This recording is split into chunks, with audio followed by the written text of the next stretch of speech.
Wara s-seduta tal-Kumitat Parlamentari dwar l-Istandards fil-Ħajja Pubblika sa nhar l-Erbgħa li għadda, Net News kellu l-opportunità li jistaqsi lil wieħed mill-membri parlamentari li jifforma parti minn dal-Kumitat għalfejn il-membri tal-Gvern Glen Beddingfield u Edward Zammit Lewis oġġezzjonaw li jixhed l-ewwel f'dan il-Kumitat t-Tikka, il-ħabib ta' Rosianne Cutajar li allagatament qasam magħha s-senserija. Għal-mistoqsija ta' Net News, il-Ministru Zammit Lewis dar mal-lewża u ma weġibx. Li jixed l-ewwel qudiem il-Kumitat tal-Istandards.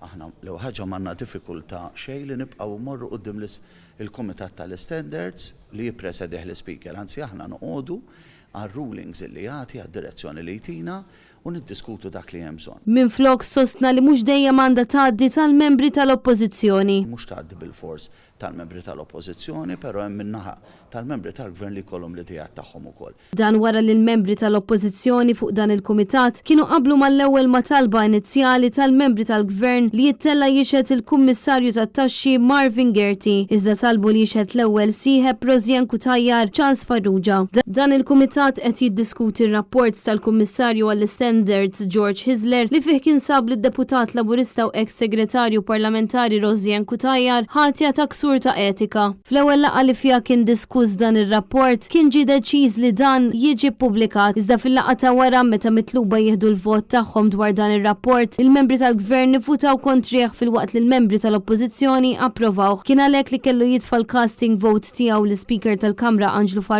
li vvota mal-Gvern. Madanakollu l-Speaker qal li jrid li jsiru aktar investigazzjonijiet dwar il-każ ta' Cutajar. F'din l-aħħar laqgħa qam kjas sħiħ bejn il-membri, l-Speaker spiċċa jitlaq il-barra mill-Kumitat. Issa l-membri qed jistennew li jingħataw data ġdida l-laqgħa li jmiss, madanakollu ġimgħa wara għadhom mingħajr data u mhux magħrufx qed iżomm lill-Speaker milli jsejjaħ laqgħa oħra ta' dan il-Kumitat sabiex ikomplu l-investigazzjonijiet dwar ir-rapport fuq l-ex segretarju parlamentari u deputat Laburista Rosianne Cutajar.